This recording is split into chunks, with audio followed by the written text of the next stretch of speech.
Good afternoon and welcome back to the Swatch Women's Pro, the opening day of competition for stop number 7 of the Samsung Galaxy Championship Tour. We finished 6 big heats to get underway for this long waiting period we have here in Southern California. Thanks for joining us on the WSL Post Show. Joe Chappelle alongside former CT competitor Rosie Hodge. Hi, Ro. Hi. Potts, former world champ, had a great day. Yeah. Rosie, you got to go into the lineup. Check out, which is now your adopted home break. People are missing the Rosie Wright throughout the day today, but we saw some great performances. Yeah, definitely. There was a lot of opportunity on that little right-hand bank, but we've seen some great surfing throughout the day. I think to get the ball rolling on day number 1 of the competition and just see, you know, the repertoire of all the ladies out there was pretty impressive. A couple close decisions we had today, Potts, including a Bethany Hamilton wild card, almost victory. Nikki ended up taking the win there, and obviously that top part of the Jeep leaderboard kind of rattled on the opening day. Absolutely rattled. I mean, I had a quick chat to Courtney, and she said, you got to surf to win heats. You know, she understood that she's surfing good enough, but she just didn't catch enough waves, and I think that was the downfall. So she's going to tweak that and come back strong. Well, we got to finish on a very high note. 6-time world champ Stephanie Gilmore showed us why. She's a former champ here at Lower Trestles. Gilmore's with Peter Mel. Yep, and so it's Stephanie having a conversation here with her. Sorry. Stephanie, the boys were talking in the booth, Ronnie and Ross, about how comfortable you look in a jersey, and some of your best surfing comes while you're wearing a jersey. Is that something you feel?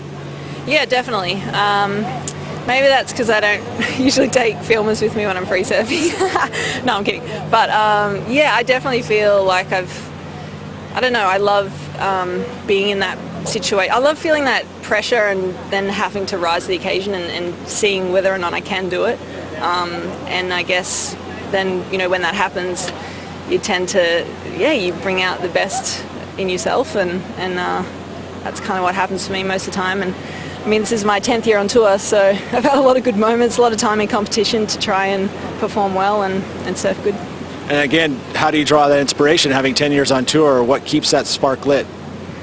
Actually, I saw a big Durbridge walking down the trail here yesterday, and you know, we had a hello, and it's good to see you back. And he's like, oh, you know, I'm not competing, but it's so funny how much you miss this atmosphere when you're not on tour.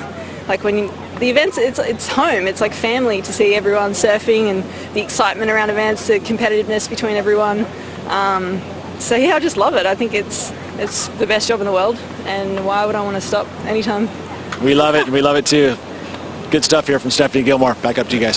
Thank you very much, Peter Mel. Stephanie Gilmore in fine form to be one of the best surfers to watch on the opening day of competition. A couple of pocket 8s along the way.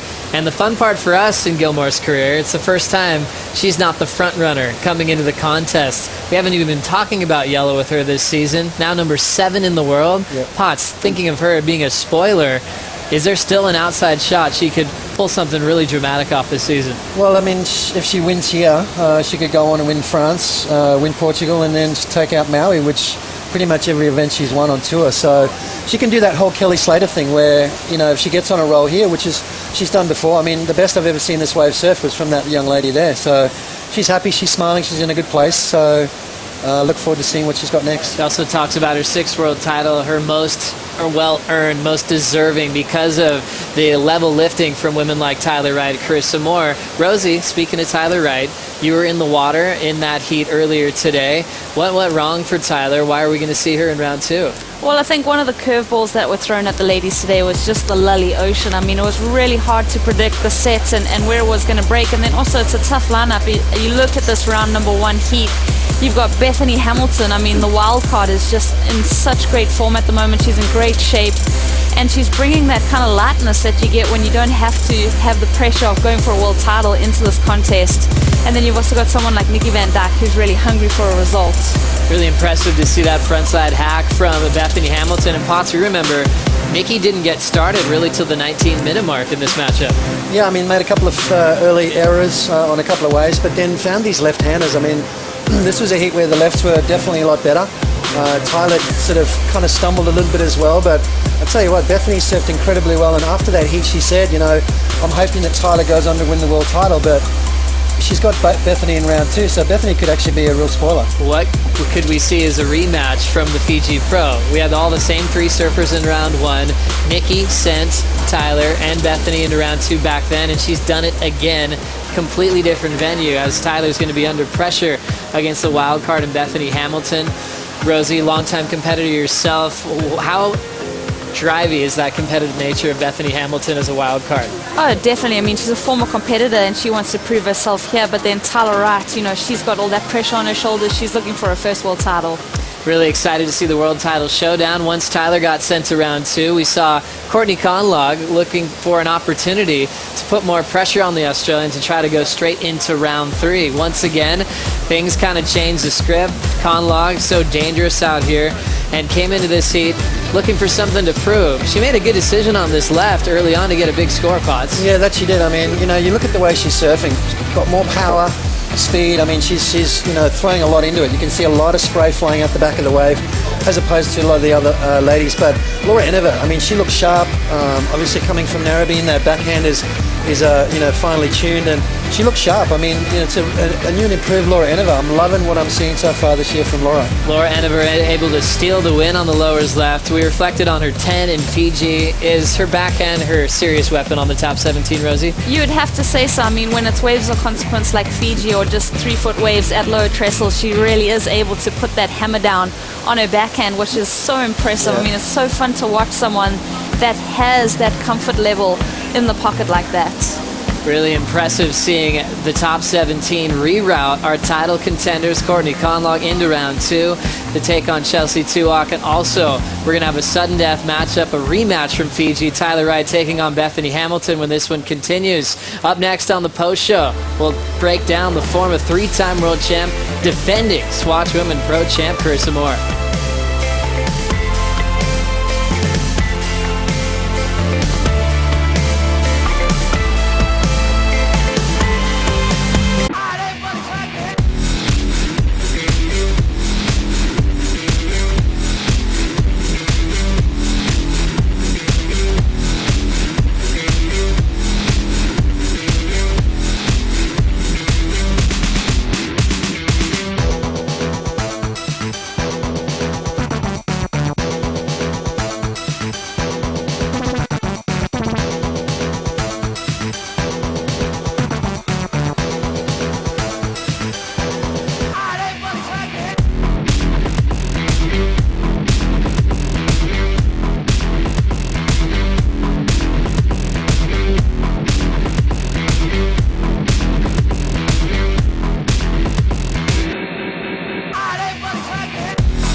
Welcome back to the WSL post show for the Swatch Women's Pro. Remember, we only had 6 heats completed today, but now we have some heavy matchups already to look forward to.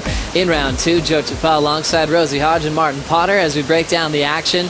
We talked about the top picture on the Jeep leaderboard not being so successful in the opening round of competition, just with 2 high-seeded surfers taking big wins in their matchups. One of them, 3-time world champ Carissa Moore, coming back as the defending champion of this event, looking for her first win of the season. even on waves that didn't give her much to work with, Rosie, she was blowing her tail out on demand. Looked really sharp today. Well, that's the thing.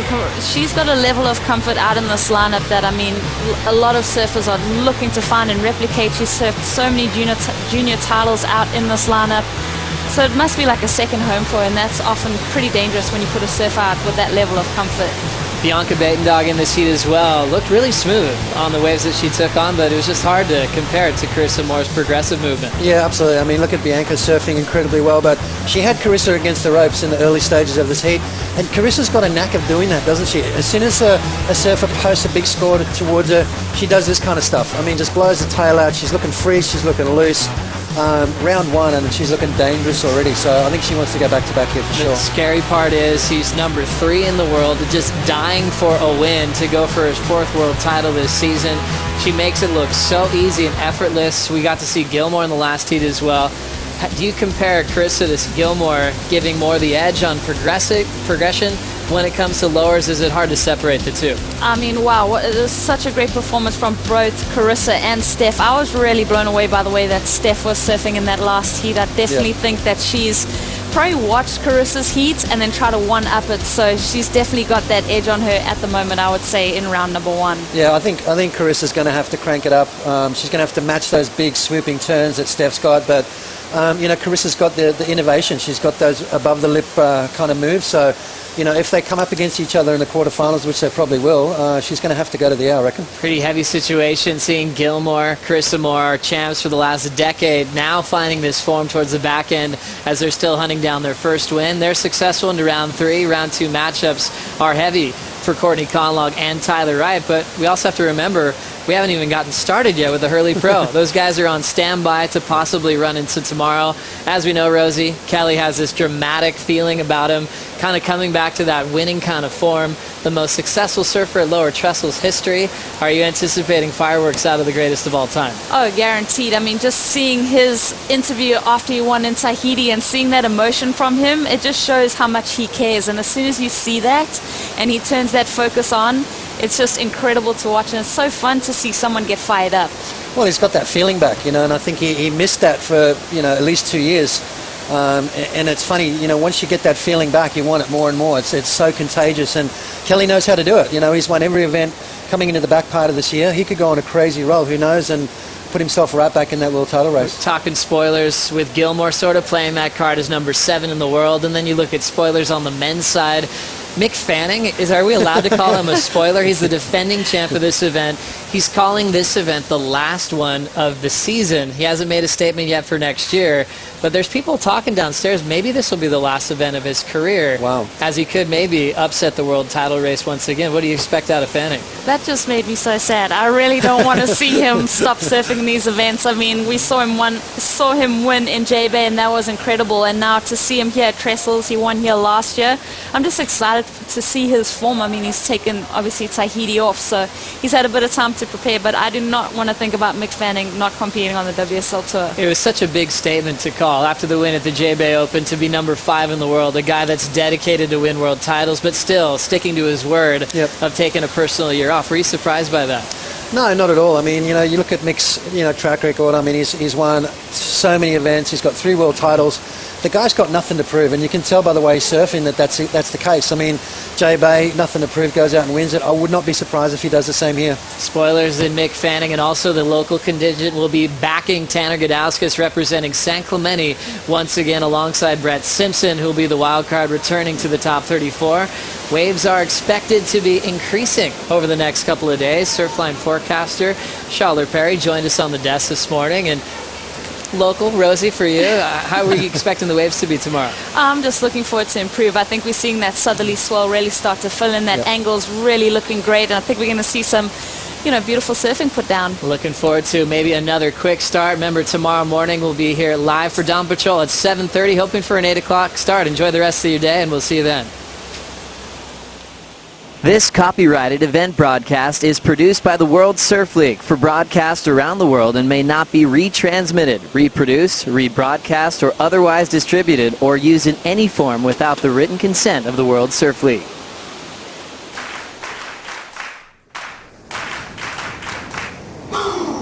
Good morning and welcome to San Clemente, California. We're here at Lower Trestles, stop number 8 for the women on the Samsung Galaxy Championship Tour. And we're kicking things off in flying form, Ross.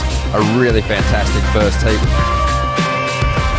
One of the biggest sets of this first heat coming in now in Malia. And there is a solid, committed turn from the Hawaiian. The goofy footer, Tatiana, taking off and getting things started with a nice frontside carve, swinging that board right around. Right at the end of that heat, Tatiana Weston Webb got a final wave. It was just enough to take that top spot. Tyler Wright preparing for her first round heat. And further down the line on the lowers left is Nikki Van Dyke. The Australian finds the lip to work with on the inside corner. And Bethany will get a quick whip off the top on the inside corner. The wave of the day so far comes from the surfer in blue, Laura Hanover, coming from North Narrabeen. She's honed her skills, and look at the snaps that she's doing.